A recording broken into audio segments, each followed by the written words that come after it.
Morning बच्चों, आज हमारा हिंदी का क्लास है और हिंदी के क्लास में हम अपना चैप्टर 6 जो है जिसका नाम माउंट आबू है उसकी बात करेंगे।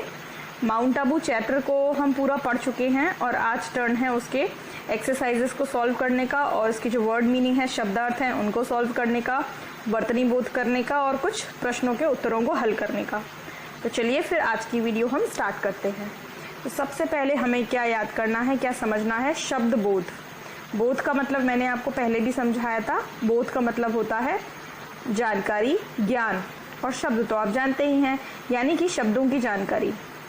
जब भी हम कोई पाठ पढ़ते हैं तो पाठ में कुछ कठिन शब्द होते हैं, उन कठिन शब्दों का क्या अर्थ है अगर हम उसको समझ लें तो जो हमारी हिंदी की वोकैबुलरी है ना, वाक्यों की, शब्दों की जो हमारी नॉलेज है वो बढ़ जाती है। तो इसके लिए हमें शब्दों का हिंदी मीनिंग सीखना होता है। शुरू करते हैं। देखो पहला शब्द क्या है, पढ़ो आप इसे। इसको हम बोलते हैं पर्यटन। इसमें या के ऊपर रा रेफ की मात्रा लगी हुई है, पर्यटन। पर्यटन का मतलब क्या होता है? भ्रमण। यहाँ पर भा के नीचे जो है वो रा पदेन की मात्रा लगी हुई है, तो पर्यटन रा रेफ वाला शब्द है और भ्रमण रा पदेन वाला शब्द है। वैसे तो दोनों ही शब्द आपके लिए मुश्किल हैं थोड़े से, लेकिन आप इनका मतलब समझ लो। पर्यटन और भ्रमण दोनों का ही मतलब क्या होता है? घूमना फिरना।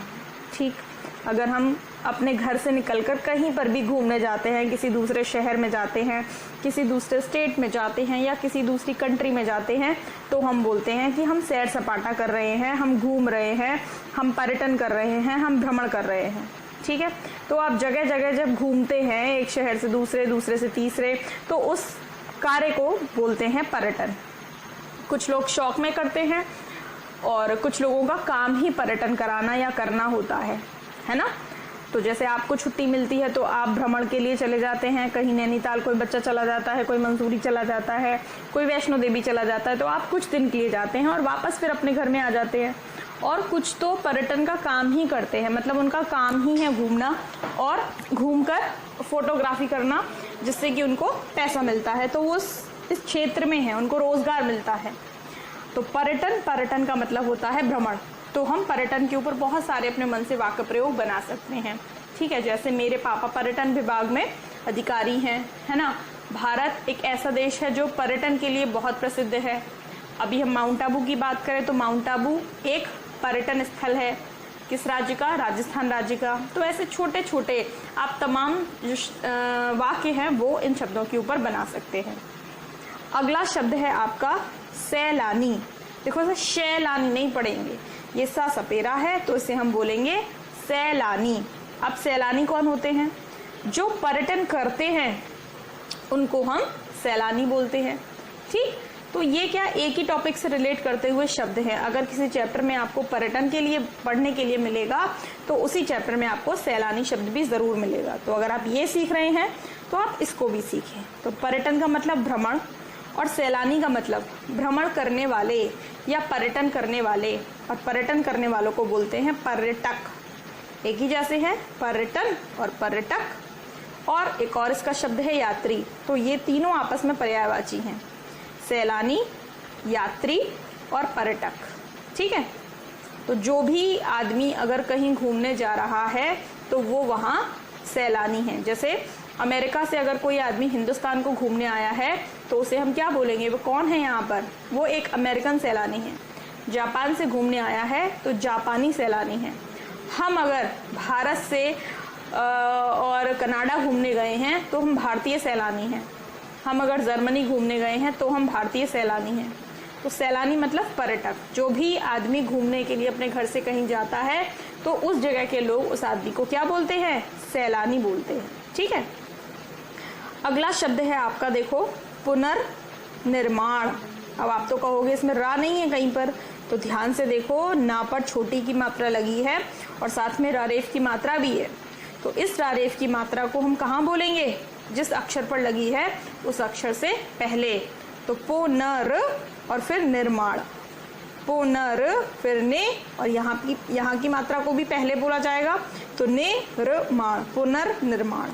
पुनर का मतलब होता है दोबारा और निर्माण का मतलब होता है किसी चीज को बनाना, फिर से बनाना, दोबारा बनाने को पुनर्निर्माण बोलते हैं। ठीक है, तो पुनर्निर्माण का क्या मतलब होता है? फिर से बनाना। कोई चीज बनाई और उसमें कुछ कमी आ गई, वो टूट गई, कहीं से चटक गई, तो हम उसको दोबारा बनाएंगे ना। तो दोबारा बनाने के लिए हम कौन से शब्द का इस्तेमाल करते हैं?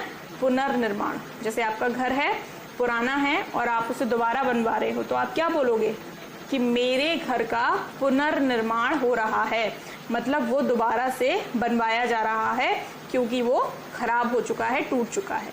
ठीक है, अब देखो अगला शब्द है पर्वतीय। पर्वतीय क्या है? एक विशेषण है, और पर्वतीय का मतलब होता है पहाड़ी, मतलब जहाँ पर्वत होते हैं।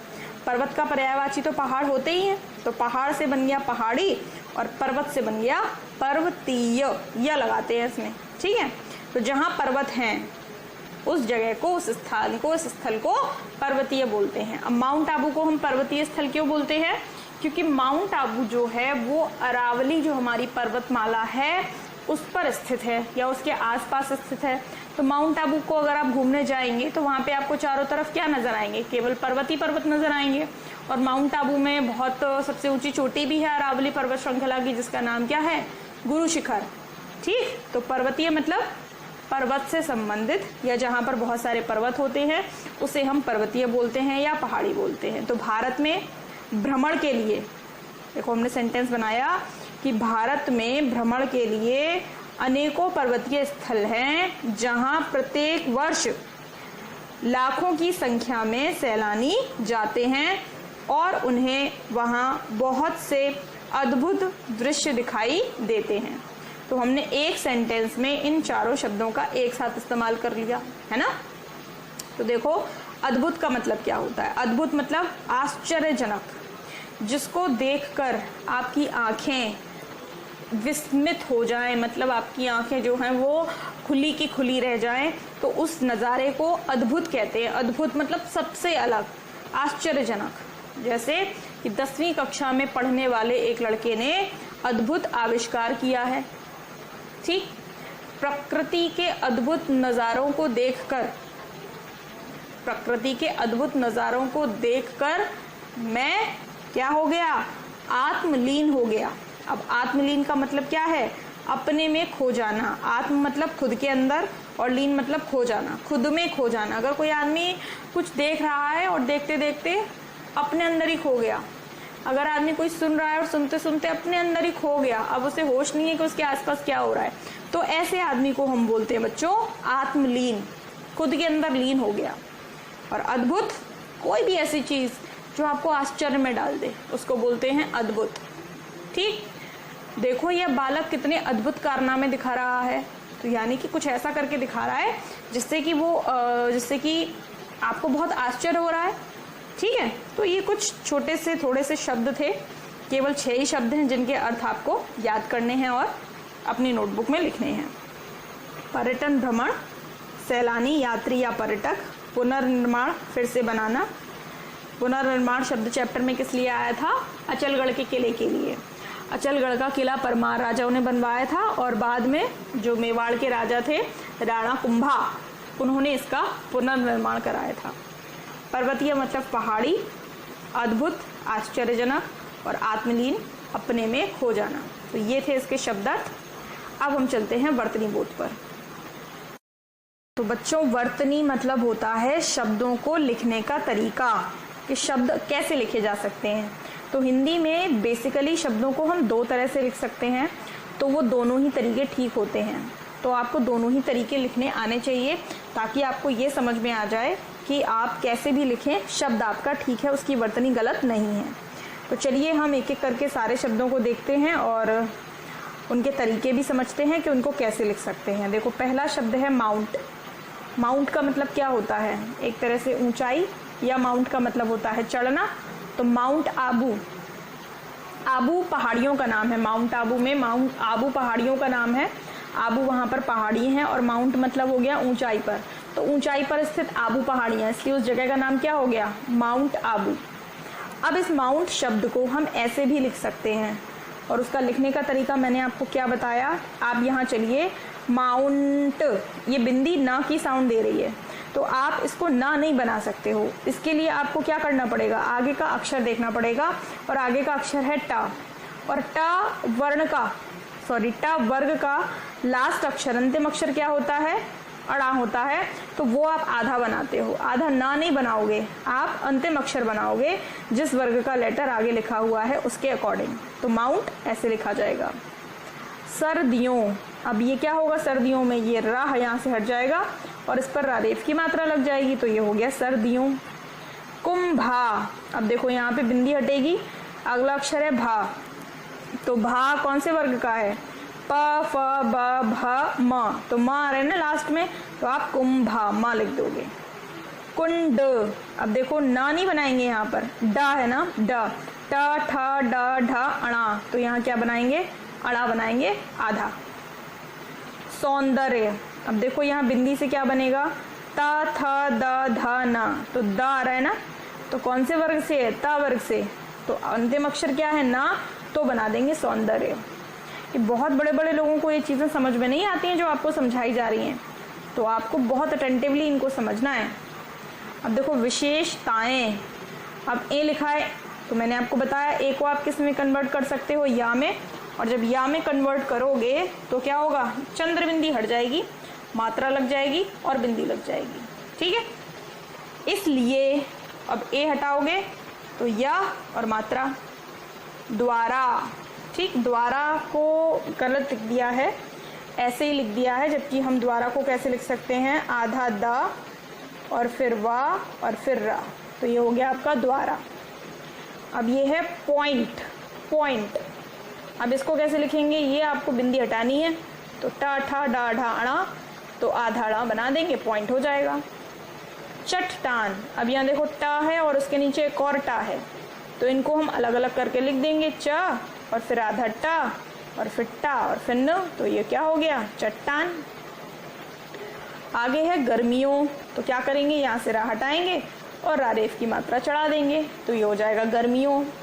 अब ये है आपका मंदिर, अब बिंदी हटानी है, तो आगे देखो अब अगला अक्षर क्या है, द, तो त थ द द ध, त थ द ध न, तो ना लगा देंगे, यहाँ पे बन जाएगा मंदिर। मंदाकिनी, बिंदी हटाएंगे, दा लगा हुआ है तो आधा ना लगा देंगे, मंदाकिनी।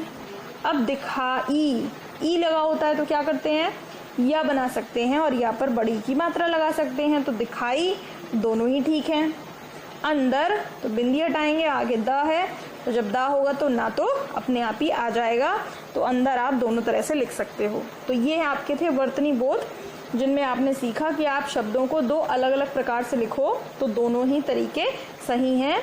अगर ऐसे कोई लिख देता है तो ना तो हमें उससे लड़ना चाहिए और ना ही उससे बहस करनी चाहिए, ठीक है। तो ये आपको शब्द बोध और वर्तनी बोध दोनों अपनी नोटबुक पर सॉल्व करनी है, ये आपका होमवर्क है। अगली एक्सरसाइज पर आगे चलते हैं। बच्चों, अब बारी है शब्दों की इमला लिखने की। तो मैं आपको 20 शब्दों की इमला बोलूँगी, तो आप क्विकली अपनी नोटबुक और स्टेशनरी के साथ इमला लिखने के लिए रेडी हो जाइए। आपके सामने स्क्रीन पर रिवर्स काउंटडाउन चलेगा, मतलब 20 से चलेगा, तो आपको उसके अकॉर्डिंग शब्द लिखने हैं, ठीक है। तो 20 नंबर का वर्ड है आत्म विभोर, आत्म विभोर। नंबर 19 घूंघट, घूंघट। नंबर 18 तीर्थंकर, तीर्थंकर। नंबर 17 दिलवाड़ा, दिलवाड़ा। नंबर 16 पुनर्निर्माण, पुनर्निर्माण। नंबर 15 आत्मलीन, आत्मलीन। नंबर 14 मंदाकिनी, मंदाकिनी। नंबर 13 अद्भुत, अद्भुत। नंबर 12 आकर्षित, आकर्षित। नंबर 11 पॉइंट, शब्द है पॉइंट। नंबर 10 पर्यटन, फिर से सुनिए, पर्यटन।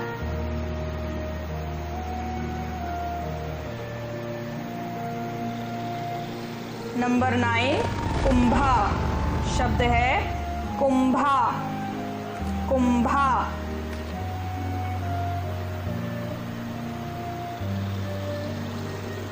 नंबर 8 अचलगढ़, अचलगढ़, अचलगढ़, अचलगढ़। नंबर 7 अभूतपूर्व, अभूतपूर्व, अभूतपूर्व। नंबर 6 राजस्थान, राजस्थान, राजस्थान, राजस्थान। नंबर 5 सिरोही, सिरोही, जिले का नाम है जहां पर माउंट आबू है, सिरोही। नंबर 4 बांध, नंबर 4 शब्द है आपका बांध, बांध। नंबर 3 एकमात्र, नंबर 3 एकमात्र, एकमात्र। नंबर 2 बहुत ध्यान से लिखिए, श्रृंखला, मैं स्पेशली इसको चेक करूंगी, श्रृंखला, श्रृंखला। And last and final word is कारीगरी, कारीगरी, कारीगरी। ओके बच्चों, तो ये थे आपके आज के इमला वाले शब्द। अब आप इन्हें एक बार चेक कर लीजिए और आपको उसमें कोई गलती नज़र आती है तो आप उन्हें ठीक कर लीजिए। आज के लिए आपको यही काम करना है, यही आपका आज का होमवर्क है। So till then take care of yourself, bye bye बच्चों, गुड बाय।